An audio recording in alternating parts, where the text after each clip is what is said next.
Take three. Take three. Sister. Sister. Michelle is a trip. I love her to death.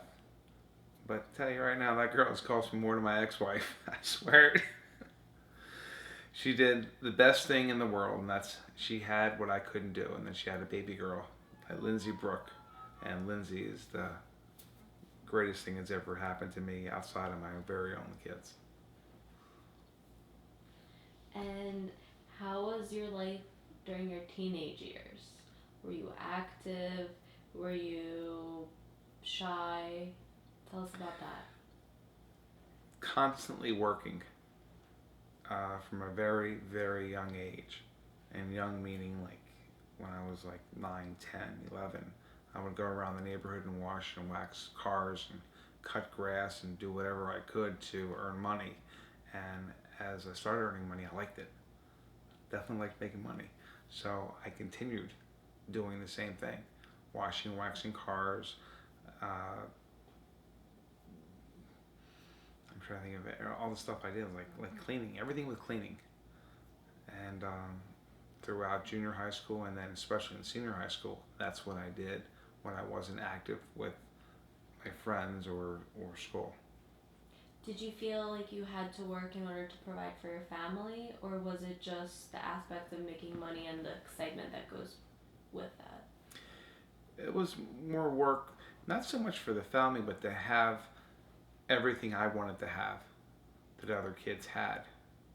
Um, so I wanted to work and make sure I had those possessions. I was able to do whatever I wanted to do without asking permission to do it. If I wanted to go to the beach, I had money, I went to the beach. If I wanted to go out on a date, I had money, I went out on a date.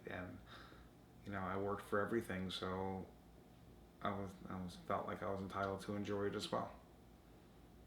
What about going into college? How were your college years? Tell us where you went and tell us all your college stories that you think would be You would valuable. love to hear my college stories. That's if I went to college, you would hear my college stories. But I didn't. I got into University of Maryland in October of my senior year, and my parents and grandparents wanted me to go to school. So I literally went to Maryland for one day, and that's pushing it. I went to one class, H.J. Patterson Hall, botany. Walked in, saw like 300 some people, said A, B, see ya, and walked out. And just started getting cleaning contracts all throughout the College Park metropolitan area. And that's what I wanted to do, and that's what I did. Did you ever feel like you missed out on college and that whole experience? Partly. Partly I missed out. I mean, I missed out on the college experience, but on the other hand, I made myself known on campus by getting cleaning contracts at sorority houses and even some of the fraternity houses after they have their big wild parties. We would come in and clean up all the sand off the floors for their beach parties in their basement and stuff like that. And we just would do all kinds of crazy stuff. So I was able to like work my way in to go out on dates and go to formals. In fact, I went to a lot of formals. STT was my sorority of choice. And how was your first, tell us about your first serious relationship. That goes back. That goes back to high school. My first love was definitely my first love, but it was I was very young and very immature, and really didn't appreciate what I had when I had it. And I wish sometimes I could do it all over again, but you can't live life thinking like that.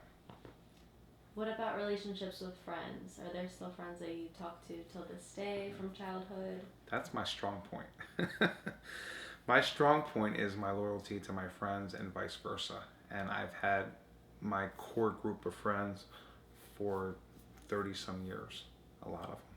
My newest friends I've been friends with for 20 years. So it goes back, there's a history. And our history is very candid, it's very honest, it's very true. And I treasure my friends.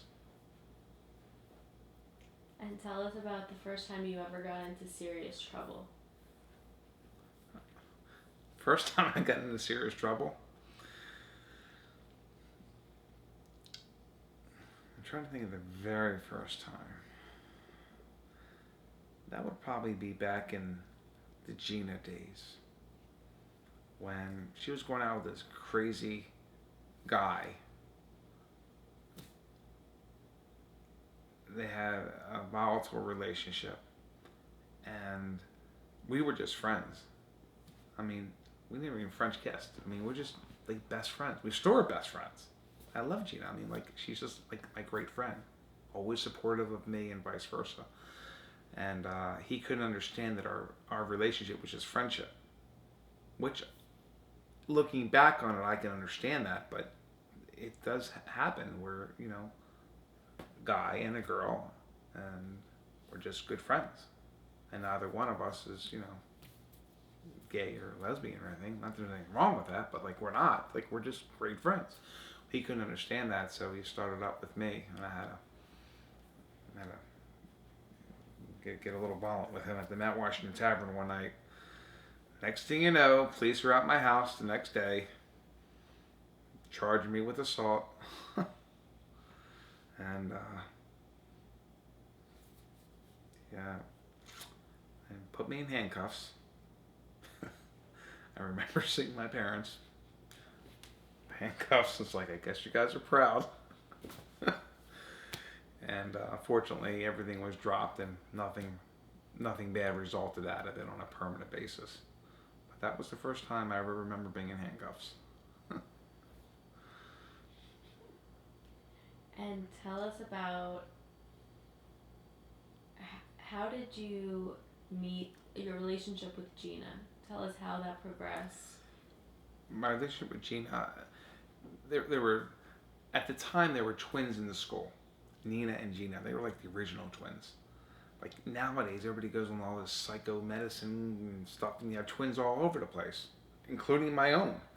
But like back then, their twins were a rarity, and they were like the twins, Nina and Gina, and they were like my best friends, or as they would say, bestest. We're the bestest friends, and we just always remained like that. And I would always defend them whenever there was a problem. If somebody was, they were going out with wasn't nice to them or did something that I thought was inappropriate, I just did what I had to do. And sometimes my judgment wasn't great, but my meaning behind it was always good. And I've always, as my dad taught me, you don't want to really start fights, I want to end them. And I've ended a few. And tell us about when you got married, why you decided to get married, and a little bit about your marriage and your ex-wife. Well, all my friends were getting engaged, and it was a time to get engaged. And the date was 8/8/88, so I had to get engaged. It's not the real good reason why, but that's what I did. It was the date. It was the timing of everything.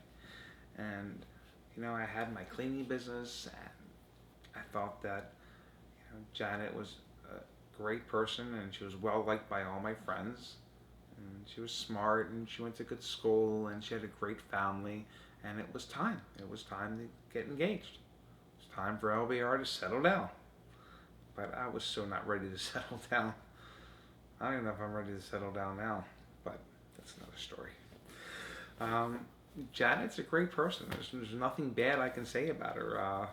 She's a good mom, and fortunately, we get along pretty well. That's been good for the kids. What was the thing that made you decide, I'm going to get a divorce and we're going to go our separate ways? That wasn't really my decision. She just had enough of me being crazy me, working crazy hours, bringing my work home with me. My work was always on my mind, even when I would go on vacation. I mean, I'd call the office every single day, sometimes twice a day, always keeping track of every single thing that was going on. I knew everything up here. I knew whatever, like what jobs are going on, and who owed me money and checking on the receivables coming in and making sure, everything was being taken care of, and just still trying to run the business even when I was away. And that's just on vacation. When I was home, I was never really home. And because of the stress and the problems of, being president of a cleaning company, you know, results into, it's like I can never breathe and take a break from it. And I was just, running it 24/7. And that took priorities over my marriage and my kids. And a lot of times between that and having a short fuse, it was not the proper atmosphere for which, to raise a healthy family, healthy atmosphere. I'm not sure how everything's coming out right now, but one day she just got up and left. And the sad thing is, I wish she was going to leave. For a long time, I should tell her to leave. But I really never meant it. And one day she actually did. And that was a bittersweet day, September 18th, 1995, Monday. And I remember knowing she was gone, and it was like, part of me was like really upset, and part of me was like relieved. And that's the definition of bittersweet. And that made me crazy too. Like, how can I be happy? How can I be sad all at the same time? And I miss my kids, especially Justin. The twins, they were very young at the time. And sometimes coming home wasn't the nicest thing either.